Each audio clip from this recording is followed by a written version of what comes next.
Hey guys, welcome back. Thanks for joining me again for another top 5 indie games I played this past week. Remember to hit that subscribe button so that way you get notified for each video that I release, because there's a lot of great content out there. There's a lot of indie game stuff that I do, and there's a lot of other fun games that I play with my friends, and I'm sure you're going to want to check that stuff out. But now, let's get into these games. First game we're looking at is called City of Scrap. This is a 2D platform action shooter kind of deal. It's pretty simple, but I think that's what makes it fun. The concept is pretty cool, and the gameplay is very smooth, and I just had an overall really good time playing it.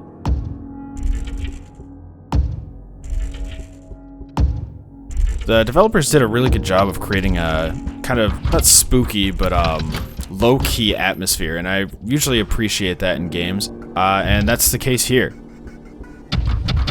I like the kind of throwback to the original style of how these games were made. It's just avoiding different obstacles in a cool environment, and this game really captures that. It does have the added touch of having some fun boss fights in it, so I highly encourage you to check this game out. If I were to make a recommendation to the developer, though, it's kind of unclear at the start why you can't jump. You unlock abilities as you go throughout the game, and you can swap some of them out. So it would be nice if there was something in the first couple minutes of the game to explain that, because I was very confused right away why I couldn't jump, but just looking at the developer's page, and it's pretty obvious. I'd also like to see something else done with that Steam thing in the upper left. It's really cool, and I was really looking forward to a mechanic involving it, but I did not notice one. So I think those are some simple ways to improve on an already really fun to play game. You guys should definitely check this out if you're a fan of the old school platformer style games. Link, of course, is in the description down below, and this game is on itch.io. The next game we're looking at is called Rose and Locket. Now, this is just a short demo right now, but just looking at the footage that you're going to see in a minute here, this game looks beautiful, and its audio is fantastic as well. I included this game not because it's a long playthrough experience that you'll have right now, but because the dev team seems to be hard at work. They released this demo 3 months ago and just recently released a combat test alpha. So I think this is one we should all pay attention to, because it's going to be fantastic when it comes out. I don't know the initial release date right now, but I'm definitely hoping it's soon.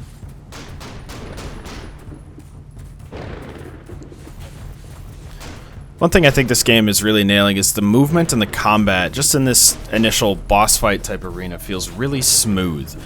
It feels really good to fire that gun and just roll around the screen and dodge those weapons. So I applaud you devs for that. The only thing that I might add on or change is those flashing white lights are super disorienting. I know that's probably the point, but that's the only complaint I have. It feels like a really fun boss fight, and I'm really excited for it. You definitely have a purchaser on day one in me. This game can be found on GameJolt right now, but I know they're planning to release on Steam eventually. The GameJolt link will be in the description.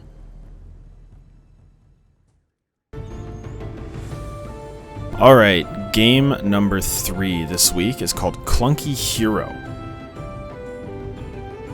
It's just a fun 2D, well, it's like 2.5D action platformer following just a funny story. The sound effects, there's something alright. But I had a fun time learning the combat in this game and kind of exploring it, because it's just a silly world. And I think the developers did a really good job of emphasizing just how silly the world is. But also, it's dangerous. Like, this is no joke. It's hard. The combat system is also pretty smooth. It could use a little bit of polish, but for the most part, it's really good for what they're after here. I also like the dialogue with the characters. It's not trying to be super serious. It could probably do to actually be a little bit more serious than it is right now, but overall it is funny, and it is amusing to walk around and talk to the city folk.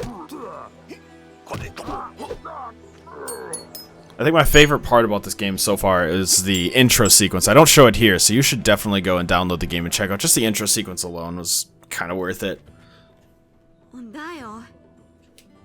If I had to offer some advice, it would be leveling. The audio leveling isn't very great.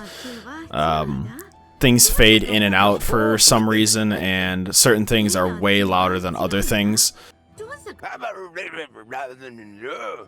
But overall, it's pretty good. It's got a pretty large map and a good variety of enemies so far that I've seen. I think I've seen 4 or 5 different types of enemies. So it keeps you going. I played this game for probably about half an hour, 45 minutes. So I think you can expect to get around that. The developer page says you should expect about an hour play session. So I would highly suggest checking out this game just for some quick fun and some casual beating up some people with some brooms.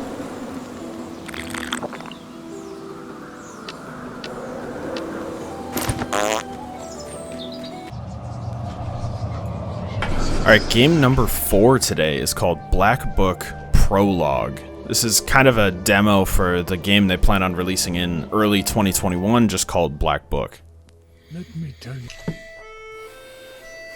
It took a bit for me to get a read on what this game was trying to be, but it clearly is trying to be some RPG, very heavily story-driven game, and I think they do a very good job of that. There's a deep story here, and it's a rather compelling one at that. It's a little dark. I'm going to put that out there. It's a little bit dark of a story, but I think if you can get past that, which isn't too hard, it's really worth your time to check out and actually read all of the dialogue. There is a lot of dialogue in this one, so if you don't like dialogue-heavy games, don't check it out. But if you're a fan of a good story and some fun gameplay to go along with it, then this is probably a good game for you. The graphics are pretty unique here. I don't see a lot of games with this graphic style, but this game definitely does a good job of using it to paint an atmosphere that's a little unsettling. The point and clickiness, I guess, it's okay. It's a little awkward since I can also just walk around normally, but then again, I don't play a lot of these games, so it's probably done really well, and I just don't play enough. The combat system is a card-like random combat system that is very interesting. I've seen a lot of games try and do it. I think this one has a very unique approach to it, so well done there. It's a little clunky at first. The book is a little awkward to use, but once you get used to it, it actually is a very intuitive system that works pretty well and is quite fun to use. So yeah, I would suggest this game to anybody looking for a good story and some unique gameplay in a fun little world that has some meat to it.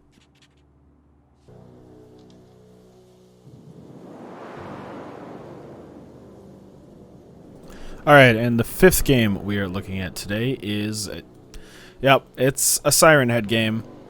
The reason I'm featuring this one is because when the Siren Head thing first blew up, there's so many games that were clearly just rushed with no thought of quality. Just wanted to put a Siren Head game out there. This one actually is pretty good. It reminds me of the early Slender games that were a ton of fun and really great atmospheric horrors. And this one I think really nails the atmosphere that should be there for a Siren Head game. The graphics are pretty decent. They're a little interesting and take a little bit to get used to, but I did end up liking them by the time I was done playing this game. Enjoyed camping and as a hunter, so if you find any missing camper's gear in South Point Meadows Park, please call the authorities immediately. There were definitely a few moments that it spooked me, or like, what am I supposed to do right now? Oh no. So that's why I think this is it's a good, fun horror game with a great atmosphere, and I highly recommend it if you're looking for something just to get a nice little thrill out of, maybe spook some people that aren't familiar with the lore of Siren Head, or just somebody that gets scared really easily. It'd probably be a lot of fun to watch them play this.